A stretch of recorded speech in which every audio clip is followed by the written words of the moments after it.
No episódio anterior de Escuridão, nós descobrimos que a mãe de Tiffain foi de arrasta por ordem da feiticeira. Vimos a princesa guiar seu povo até o reino de Tir Arnog e firmar um acordo com o rei, que agora corre risco com a chegada das criaturas. Hoje, chegamos à parte final dessa saga, então bora deixar esse desfecho épico com muitos comentários, likes e o nosso querido e maravilhoso hypar. Eu vou deixar aqui embaixo as partes anteriores e nos cards eu vou deixar a última parte. Então, bora pra aventura. Os invernos sempre foram difíceis para Eowyn. E tudo começou no dia em que ele patinava com as outras crianças enquanto os adultos trabalhavam. Retirou a luva e tocou o gelo. No instante que fez isso, seu membro congelou e logo o resto do corpo seguiu o mesmo caminho. A estranheza tomou conta dos outros. Quando seu pai percebeu, o garoto já estava quase completamente congelado. Sem pensar, Killian correu até seu filho e abraçou com força. Enora, desesperada, gritou para as mulheres trazerem as peles para aquecê-lo. Eowyn finalmente voltou a respirar, e a mãe chorou de alívio. No entanto, no dia seguinte, Killian adoeceu. Eowyn se culpou, mas sua mãe tentou acalmá-lo. A lembrança de Eowyn ainda perseguia Killian, mesmo após tantos anos sem vê-lo. Sua mente vagava pelas memórias daquele inverno. Uma moça o tira de seus devaneios, chamando-o para a cama. Ele, com tristeza nos olhos, responde que já estava indo.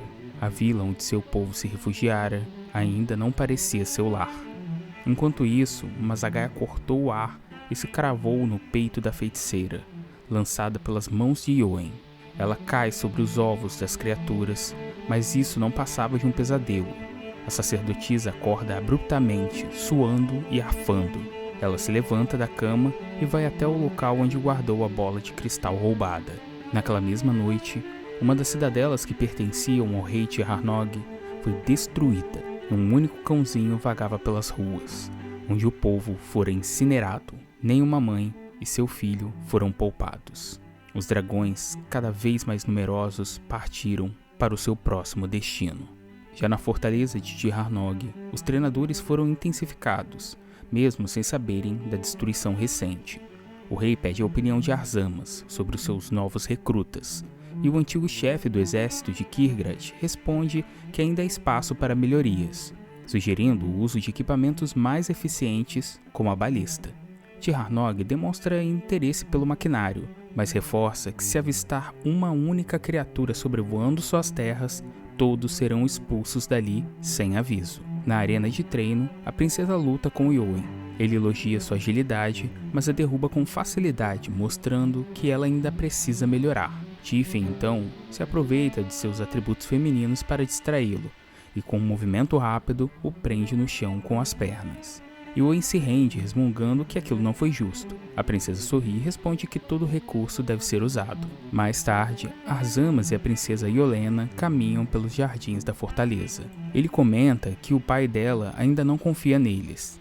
Iolena responde que o rei sempre foi assim, e que os muros daquela fortaleza sempre foram sua verdadeira casa. Arzamas lamenta por ela nunca ter saído dali, mas Iolena retruca com leveza, diz que é feliz onde está, e que o que nunca conheceu não lhe faz falta. Nesse momento, Arzamas se aproxima mais, diz que há poucos dias eles eram dois estranhos e agora se desejam. Sem esperar resposta, a puxa suavemente para um canto mais escondido do jardim. Ficam juntos ali, entre as sombras e murmúrios, e ele promete que quando se casarem, mostrará o mundo a ela. Enquanto isso, nos corredores do castelo, Eowyn e Tiffain conversavam sobre a tragédia de Kirgrad. Ao fim da conversa, a princesa se despede com boa noite e se afasta. Em outro aposento da fortaleza, Fëanor comemora em meio a gargalhadas e moedas tintilando suas apostas contra os soldados de Tir Arnog que lhe renderam um rio de dinheiro. Fëanor se despede dos guardas. Logo depois, os soldados comentam sobre a sorte dele nas apostas. Só então percebem um buraco vazio na parede. Em outra cidade do reino de Tir Arnog, um sentinela avista as criaturas aladas se aproximando. De imediato, o sentinela comunica o general. Seu líder ordena que os plebeus sigam para os porões e que os soldados tomem suas posições na muralha. Flechas são alçadas. A espera termina. Os dragões chegam e são recebidos com uma chuva de ferro. Alguns caem, mas antes disso, cospem chamas e levam soldados com eles. O general ordena que concentrem os disparos. Outro dragão cai. O terceiro incendeia a torre. O último é abatido sobre os telhados. A cidade comemora, mas então o general vê algo que o faz empalidecer. Mais dragões chegam e queimam tudo pelo caminho. O general ordena que enviem o melhor cavaleiro para avisar o rei Tir-Arnog. O cavaleiro parte, enquanto os dragões continuam a destruição. Enquanto a cidadela é consumida pelas chamas, o cavaleiro segue rumo à fortaleza. A feiticeira recebe uma bolsa de moedas de fado. Ele a procurou para saber sobre o seu futuro, perguntando se algum dia conheceria uma moça. Reclama que tem 35 anos e deseja formar uma família. Ela observa na bola de cristal a cidade das apostas enquanto ele fala. E então, as visões começam a surgir. A feiticeira, com um olhar tenso, diz que a rainha dos dragões está chegando para buscá-la. Ao perceber que Fëanor está ali, ela o ameaça, pedindo para que ele não conte a ninguém. Ele, assustado, promete que não fará. O cavaleiro do reino atacado tem uma audiência com o rei e lhe conta o que aconteceu. O rei o agradece pela coragem e oferece comida e bebida. Enquanto o cavaleiro se retira, Arzamas observa e comenta que as criaturas usaram uma estratégia inteligente. Ele menciona que os batedores provavelmente usaram uma nuvem de fumaça para ocultar a chegada dos outros dragões, e sugere que é uma espécie de inteligência por trás de tudo isso. O rei, porém, considera a ideia uma grande bobagem. A princesa Tiffen, no entanto, se intromete e lembra que o antigo escolhido falou sobre a existência de uma rainha entre os dragões, que os guiavam com uma colmeia de abelhas. O rei Tir-Arnog, impaciente, ordena que ela reúna seu povo e se prepare para partir, deixando o assunto para trás. A princesa suplica que o rei reconsidere, oferecendo-se para lutar ao seu lado. Arzamas ergue a voz e propõe um acordo estratégico. Diz que partirá com balistas até a cidadela mais próxima para retardar o avanço das criaturas, ganhando tempo para que o reino construa máquinas mais poderosas. O rei aceita o plano. A princesa agradece e, ao lado de Owen, se junta ao reforço do exército. O general de Tir-Arnog entrega a Arzamas um pergaminho que lhe dará poder para comandar o exército de outra cidadela. Tiffen agradece e pede desculpas por ter se enganado ao seu respeito. Iolena se aproxima, mas antes Tiffen deseja sorte ao cavaleiro. A sós, a princesa Iolena então confessa o medo de perdê-lo, mas Arzamas promete que voltará para ela. Sem demora, Arzamas parte com seus guerreiros, deixando Iolena com o coração apertado. Na fortaleza, os plebeus derrubam árvores e a construção das balistas avança sem parar. Fëanor, sozinho, remói o que descobriu sobre a feiticeira. Algum tempo depois, Arzamas chega à cidadela e começa os preparativos para enfrentar as criaturas. O céu se põe e as bestas chegam para atacar, mas Arzamas já está preparado. Ao notar que apenas 2 criaturas vieram, ele desconfia. Enquanto os soldados atacam, ele tenta imaginar qual é o verdadeiro plano por trás disso. Os guerreiros continuam disparando flechas. Os monstros caem sobre as casas em chamas. De repente, uma segunda leva surge, com mais 3 dragões. Enquanto o povo tenta conter o fogo, mais criaturas são atingidas e despencam sobre a cidadela. Arzamas estranha que nenhum deles cuspiu fogo, achando que está fácil demais. Mesmo assim, ordena que ninguém abandone seu posto. Logo em seguida, um grande bando invade a cidadela. Os soldados ficam paralisados, perplexos diante da cena. Uma criatura enorme se destaca entre os demais. É a líder. Arzamas entende tudo. Os primeiros ataques foram apenas uma distração.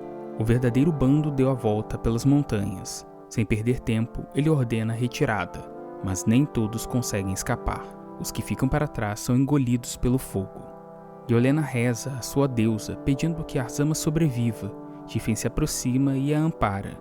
Ela diz que Arzamas já enfrentou muitos perigos e não é como os outros. Revela que o pai dele é humano, mas a mãe veio de um povo que desceu das estrelas. Por isso ele tem dons que mais ninguém tem. Portanto, pede que Iolena confie nele. Mais tarde, Tiffen vai até o quarto de Owen. Pede para entrar, dizendo que queria conversar. E Owen pede que Thorod os deixe. Com uma risadinha, o gladiador obedece e sai. Sozinho, Tiffen desabafa. Diz que teme pelo pior, que Arzamas não consiga, e que talvez aquela seja a última noite deles. Achando que aquela pode ser a sua última noite, Tiffen o beija. Confessa que queria fazer isso desde a primeira vez que o viu, ainda na visão da bola de cristal da sacerdotisa. E assim os dois passam a noite juntos. No jardim, Fëanor ainda pensa se deve ou não contar o que descobriu sobre a feiticeira. Enquanto isso, Thoros observa passar, desconfiado. Naquela mesma noite, Tiranodd recorda as antigas conquistas ao lado do rei de Kyrgrad. Fëanor, enfim decidido, bate à porta de Ióin. Diz que tem algo importante para contar. Ele empurra a porta antes que Ióin permita a entrada e dá de cara com a princesa na cama do gladiador. Fëanor ignora a cena e vai direto ao ponto. Conta que ouviu algo que não devia. Tíffen se levanta, alarmada, querendo saber do que se trata. Fëanor diz que desconfia que foi a feiticeira quem trouxe as bestas para ali. Conta que ela parece se comunicar com uma delas, a maior de todas. A princesa supõe que aquela seja a rainha da colmeia. Sem perder tempo, Ióin pede que o leve até a sacerdotisa. Ao encontrá-la, ele a pressiona com um punhal e a outra mão em volta de seu pescoço. Quer saber qual a ligação dela com a rainha dragão e com a bola de cristal. A feiticeira então revela: não é um cristal, é uma glândula retirada do corpo da rainha no momento de sua morte. Diz que só existem 3 dessas na Terra, e essa foi encontrada pelo rei Tiranodd durante uma batalha. Ióin ameaça, exigindo saber por que ela atraiu as criaturas até ali. A feiticeira responde com frieza: ela não fez nada, as coisas simplesmente acontecem. Quando ele insiste, ela conta. Quando jovem, seguiu o primeiro eleito, vindo das estrelas. Foi com ele até o ninho da rainha. Ela conta que acompanhou a batalha feroz e depois encontrou o eleito extremamente ferido. Mente dizendo que tentou salvá-lo, mas não conseguiu. A verdade, no entanto, é outra. Foi ela quem o matou. Ela alega que naquela época ainda não tinha a sabedoria que tem hoje. Durante a agonia da rainha, viu quando ela expeliu sua glândula azul. Foi assim que obteve seus poderes, a sua longevidade, mas em troca, o poder ressecou sua pele, uma marca do preço pago. Ainda com um punhal em sua garganta, Ióin insiste, quer saber como ela atraiu a criatura até ali. A feiticeira apenas diz: esse objeto nunca me pertenceu. Ióin ainda a ameaça com o punhal, mas a feiticeira decide falar. Revela que quando a rainha dragão morreu, deixou para trás um ovo destinado a ser sua sucessora. Embora o nascimento e amadurecimento da nova criatura levassem décadas, durante esse tempo, as bestas ficarão sem liderança, atacando ao acaso, guiadas apenas pelo instinto. Contudo, agora a nova rainha atingiu a maturidade e passou a comandar as criaturas. A feiticeira explica que há um vínculo entre elas, algo que ela própria não sabe bem como romper. Tampouco sabia que a glândula era capaz de tanto. Ióin não acredita em uma só palavra. Nesse momento, a feiticeira se volta para a princesa e cobra a dívida que ela lhe deve. Tíffen então implora para que Ióin pare, afirmando que o que a feiticeira diz é verdade. Mesmo confuso, Ióin atende ao pedido, mas a raiva ainda queima em seu peito. No impulso, ele chuta a glândula, que cai e se parte ao tocar o chão. A feiticeira apenas observa e declara com pesar: o que foi feito não pode ser desfeito. Enquanto isso, no alto do castelo, as balistas já estão preparadas. A caminho de lá, Ióin questiona a princesa sobre a dívida que tinha com a sacerdotisa. Envergonhada, Tíffen confessa que havia pedido um veneno, uma poção capaz de congelar o corpo e parar o coração de Arzamas. A feiticeira então atendeu ao pedido e preparou a mistura. Tíffen tenta justificar, diz que não suportava a ideia de se casar com Arzamas. Diante disso, Ióin pede que ela lhe entregue a poção. Logo depois, pede que Tíffen vá para os porões em segurança, mas a princesa recusa.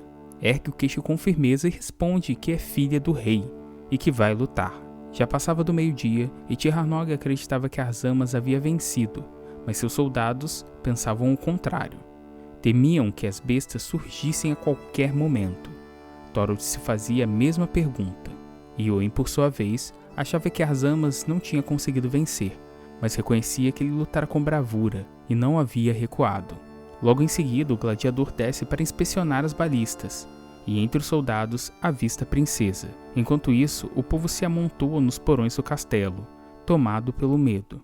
O silêncio tenso é quebrado apenas pelos primeiros rugidos das criaturas. Antes que o sol se pusesse, os primeiros dragões surgem no horizonte. Tiranodd não hesita, dá a ordem para atacar. Em pouco tempo, as criaturas começam a cobrir o céu, como uma nuvem viva e ameaçadora.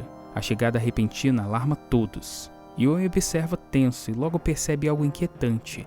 não havia batedores. Elas não vieram em ondas, vieram todas de uma vez. Os soldados começam a disparar. Alguns dragões são atingidos e despencam do céu, mas outros avançam impiedosos, cuspindo fogo sobre as fileiras humanas, incendiando tudo em seu caminho. Os ataques se intensificam, muitos soldados são consumidos pelas chamas e caem em meio aos gritos e à fumaça. Ainda assim, o rei Tirhanog não recua, berra com fúria e ordena que seus homens não desistam, que lutem até o fim. Os dragões avançam até as torres onde estão as balistas. Enquanto mergulham do céu, alguns são atingidos em pleno voo. Um deles, porém, colidiu com uma das torres, destruindo-a com um estrondo ensurdecedor. Apesar do caos, Eowyn e os arqueiros ao seu redor mantiveram suas posições. Com precisão, ele lança sua zagaia e mais um crânio é perfurado. De repente, as criaturas começam a se reerguer. Enquanto os soldados ainda comemoram, Tirhanog mantinha um semblante tenso, pois aquilo não lhe parecia bom presságio. Lembrava a todos que 2.000 homens já haviam sido massacrados por apenas 2 daquelas bestas. Nas ruas, os plebeus começam a conter as chamas que ainda ardiam. Eowyn se aproxima de Tífen e pergunta se ela estava bem. A princesa, com um olhar vazio, responde que não sabia que o combate duraria tão pouco. Durante a trégua, ouvem a feiticeira lamentar em voz alta que seus poderes estavam enfraquecendo. E Olenna, silenciosa, aproveita o momento para orar, mas a paz dura ainda menos do que imaginavam. Foi um dos soldados quem primeiro avistou as criaturas retornando, mas desta vez por outra direção. Tirhanog e seus homens logo percebem que agora havia 3 vezes mais dragões, e no centro da formação voava uma líder. Sem hesitar, Eowyn assume a frente e lidera os arqueiros. Mas os dragões vieram mais ousados, mergulhando com fúria sobre as defesas humanas. Em um instante crítico, Thorod salta sobre o rei, salvando-o das chamas. Sem perder tempo, gira o corpo e dispara uma flecha certeira direto contra a besta. Os dragões voam cada vez mais baixo, rasgando o céu com suas sombras ameaçadoras. A rainha dragão desvia o rumo e encara diretamente a princesa, e para o espanto de Eowyn, lança uma rajada de fogo sobre ela. Tífen, envolvida pelas chamas. A rainha alça voo, cortando os céus com a majestade sombria. Eowyn encara com revolta nos olhos, o coração em chamas pela perda. Naquele instante, lembranças vêm como um golpe, a poção entregue por Tífen e o frio que quase lhe tirara a vida quando ainda era um menino. Quando a criatura mergulha para exterminá-lo, Eowyn não hesita, leva a poção de gelo aos lábios e a toma. Sem demora, o corpo de Eowyn é tomado pelo gelo, uma camada cristalina que cobre sua pele, seus músculos e, por fim, seus olhos. Arrastando-se para fora das chamas, Tífen o avista e se espanta. Nesse instante, lembra-se das palavras de seu pai: aparecerá a um por século, com uma armadura de gelo. De súbito, a rainha dragão cospe uma torrente de fogo direto sobre o rapaz. Tífen mal acredita no que vê. Eowyn resiste às chamas e, com um movimento firme, lança a zagaia gélida na direção da rainha. A arma perfura o peito da criatura e a sentencia à morte. A rainha tomba dos céus e sua glândula se desprende do corpo, como se a alma, enfim, partisse. No entanto, os outros dragões ainda atacam, a ponto de o rei cogitar recuar. É então que ele avista Azama chegando com seu exército. Enquanto os viajantes entram no castelo, Eowyn se dá conta de que Tífen está viva. Ela se aproxima e tenta tocá-lo, mas ele recua, dizendo que isso pode ser perigoso. Com um sorriso no rosto, porém, ela declara que sempre soube que ele era o escolhido.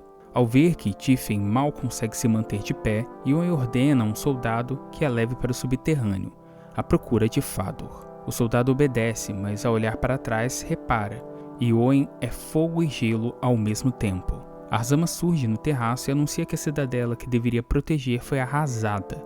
O cavaleiro observa os céus, nota que as criaturas estão desorientadas e logo entende que alguém matou a rainha. Sem perder tempo, ele manda que os soldados disparem, e assim é feito. Muitos dragões são abatidos, outros recuam e fogem. Thorod comemora e agradece Eowyn, mas o jovem guerreiro só deseja uma coisa: ver Tífen mais uma vez. Durante horas, algumas criaturas ainda voam sem rumo sobre a fortaleza. No subterrâneo, Eowyn atravessa a multidão até encontrar Tífen, com o corpo coberto por queimaduras graves. Fëanor o encara com pesar e diz que ela não vai resistir. Eowyn então se volta à feiticeira. e a obriga a ajudá-la, mas ela se recusa, alegando que ele destruiu a glândula da criatura, retirando seu poder. Eowyn rebate com firmeza. Um soldado trouxe outra, e da rainha abatida, e exige que ela salve a princesa. Sem alternativa, a sacerdotisa feiticeira obedece, concentra-se, faz tudo o que pode, e depois de longos minutos, recua exausta. Tiffen está fora de perigo. No entanto, seu rosto está marcado para sempre. Thorod chega ao subterrâneo e Fëanor se alegra ao vê-lo, feliz por saber que ele também sobreviveu. E Olenna avista Arzamas e os dois trocam juras de amor, aliviados por estarem vivos. Mais tarde, o rei manda chamar os três, Eowyn, Thorod e Arzamas. No alto de seu trono, Tir Arnógi os recebe com solenidade. Agradece a bravura de cada um, reconhece o papel fundamental que tiveram na batalha. Com voz firme, promete que caçarão as últimas da espécie até que essa raça maldita seja completamente extinta. Os corpos dos dragões são erguidos por maquinários, enquanto a fortaleza tenta se recuperar.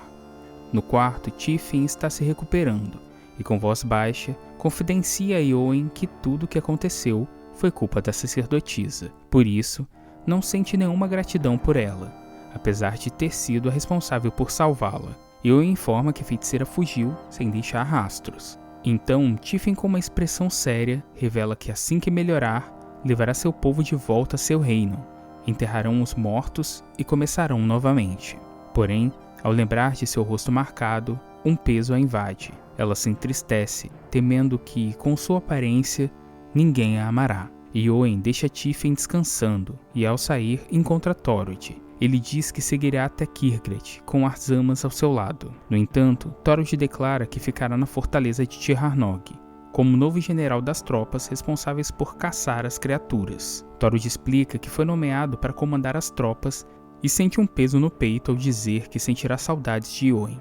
O gladiador, por sua vez, lhe responde que se verão novamente, em algum momento. Enquanto isso, Arzamas vai até o rei, anuncia que fará a escolta da princesa, mas aproveita para pedir a mão de Olenna em casamento. O rei, já ciente do pedido, apenas acena com concordância, concedendo a bênção e elogiando a honra do cavaleiro, assegurando que será valioso para o reino. Logo depois, o rei recebe a visita de um artesão. Ele carrega uma máscara encomendada. Tiffen se despede do rei, expressando sua gratidão pela hospitalidade recebida. Aproveita a oportunidade para agradecer também pelo presente. Tir Arnógi diz que a máscara não devolverá seu rosto, mas espera que ela esteja à altura de sua beleza e de seu nobre coração, digna da futura rainha. Arzamas se despede de Olenna com um gesto de respeito, e Thorod, por sua vez, acena para os amigos. Tiffen observa com um sorriso suave Eowyn e Arzamas se juntando a ela, prontos para seguir com o que restou de seu povo. O povo do Reino de Fogo inicia sua longa caminhada de volta para casa. Encaram os pântanos traiçoeiros, os bosques sombrios, as passagens tortuosas, o frio cortante e a fome que ameaça a cada passo. Passam por vilarejos onde encontram novos recrutas com a promessa de uma nova vida. Assim que obtiveram um número maior, Tiffen, Arzamas, Fëanor e Eowyn foram na frente para verificar o caminho. Passam pelo desfiladeiro dos gigantes, onde 2.000 homens de Tir Arnógi e também muitos de seu próprio povo haviam sucumbido. O silêncio do lugar pesa sobre todos, como um lamento antigo cravado no gelo. Fazem uma parada na cidade do jogo e avistam o nome de Eowyn gravado na placa dos campeões. Em uma taberna deixam Fëanor, que decide permanecer ali. Logo depois, Tiffen se encontra com um velho amigo escultor. Em seguida, o grupo retorna à cavalgada rumo ao Reino de Fogo. Enfim, a cidadela de Kirgred surge no horizonte. Tiffen observa com lágrimas nos olhos. Avançam juntos, cruzando as ruelas silenciosas. Alguns sobreviventes espiam entre frestas e sombras, cautelosos, mas logo a reconhecem, não mais como a princesa, mas sim como a rainha de Kirgred. Então, gritam vivas ao seu retorno. Diante disso, Tiffen não consegue conter as lágrimas.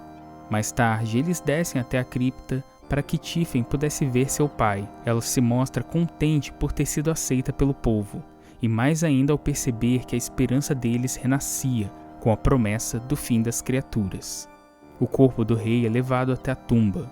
pela primeira vez os restos mortais de um soberano poderiam ser enterrados com honra, e também, pela primeira vez, uma mulher se senta no trono de Kirgrad. Do lado de fora, enquanto um plebeu pregava uma tábua, um desconhecido passou correndo, e apenas ele o viu. Enquanto Tífen cuida de seu regresso, Iorek e Arzamas partem rumo ao desfiladeiro, determinados a destruir o ninho. Durante o caminho, Iorek comenta que não entende como o cavaleiro esteve ali sozinho antes. Ou é um verdadeiro herói, ou um picareta. Arzamas apenas ri diante da provocação. Seguem por um caminho sinuoso até se depararem com um estranho objeto que trouxe as criaturas das estrelas. Iorek observa com atenção e murmura que já viu algo parecido no celeiro de seu pai, embora bem menor. Arzamas, mais sério, responde que precisam encontrar um modo de entrar naquela coisa. Eles deixam os cavalos e seguem um caminho a pé, até encontrarem uma abertura. Iorek se surpreende com um transporte desconhecido que trouxe os descendentes dele, e Arzamas cogita que a queda daquilo possa ter liberado as criaturas. Iorek nota uma mesa estranha no interior.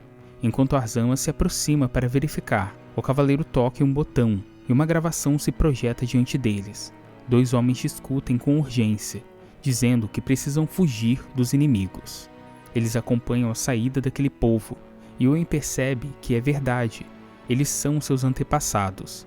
Arzamas o corrige, dizendo que da parte de Iorek sim, mas que ele próprio é apenas metade daquela raça. Eles também descobrem que o povo das estrelas foi atacado por uma praga. Após entenderem a origem, decidem sair da cápsula para destruir os ovos das criaturas. Mais adiante, encontram o corpo do primeiro escolhido, envolto por uma armadura de gelo, e percebem que não foi uma criatura que cravou um punhal em sua garganta. Arzamas se abaixa e encontra um mapa nos bolsos do eleito. O mapa mostra uma ilha nos mares setentrionais, onde dizem que o povo das estrelas se refugia. Eles deixam o corpo e encontram a carcaça da rainha dragão, sobre um monte de ovos. Vê inclusive a lança com a qual ela foi abatida. Em seguida, começam a destruir tudo, por garantia. Destroem todos os ovos sem ao menos saber que estão sendo vigiados. Após um tempo, Iorek encontra o ovo da futura rainha, e Arzamas lhe dá a honra de destruí-lo. No momento em que Iorek vai atacá-lo, a sacerdotisa aparece. O gladiador crava a zagaia no peito dela. As últimas palavras dela são que aquilo deveria acontecer. Mas eles compreendem que ela queria proteger o ovo, pois uma nova glândula lhe garantiria mais tempo de vida. Mas não perdem mais tempo com ela e voltam ao serviço. De volta à fortaleza, Tífen comenta que precisam de um novo feiticeiro para criar a magia que impede que os vulcões envenenem o ar. Ela diz que queria que ele e Arzamas estivessem ao seu lado, mas o gladiador responde que Arzamas vai desapontar a filha do rei, e que ele mesmo vai ver seu pai adotivo e buscar respostas sobre seu passado. Com tristeza, ela entende, mas ele garante a ela que voltará, e que não importa o que aconteceu no passado com o rosto dela, estará ao seu lado. Ao ouvir isso, Tífen derrama mais lágrimas. Dito isso, Arzamas e Iorek deixam a rainha. Iorek convida o cavaleiro para acompanhá-lo até a ilha, mas Arzamas fala que seu compromisso é com Iolena. Com um gesto solene, entrega o mapa a Iorek. Os caminhos deles, enfim, se separam. A partir dali, Iorek segue sozinho. Depois de dias de caminhada, enfrentando o sol escaldante, a chuva constante e as noites geladas, Iorek reúne informações sobre Killian até encontrar o vilarejo onde ele se abriga por todos aqueles anos. Enquanto as gaivotas voam no céu, o reencontro com Killian não aconteceu como Iorek previra. Uma senhora, agora viúva, revela que há poucas luas Killian partira desta vida. Contou que ao perder a esperança de rever o filho, começou a definhar. Disse ainda que Killian sempre se culpou por tê-lo deixado, mas Iorek contesta. Killian jamais o abandonara. Fora ele quem fizera a escolha. Enquanto isso, no reino de Tir Arnog, Arzamas se casava por amor e também pelo direito ao trono. Toda a população celebra o casamento com festas e cantos que ecoam pelas muralhas de Tir Arnog. Enquanto isso, Tífen, em busca por um novo feiticeiro, avista algo inusitado. Uma flor solitária brotava na terra enegrecida. Foi então que compreendeu. Os vulcões, pouco a pouco, estavam se extinguindo. Meses depois, um pássaro pousa na embarcação e desperta Iorek de um sono profundo. O cheiro salgado do mar, o som das ondas e o horizonte encoberto anunciam que ele enfim chegara à ilha de seus ancestrais. E assim chega o final de Escuridão. O que vocês acharam dessa história? Tenho certeza que essa série vale um comentário, um hype e o seu like nesse vídeo. Obrigado por estarem aqui até o fim e deixo aqui recomendações de outras histórias incríveis do Fantasia Sombria. E nos vemos no próximo vídeo.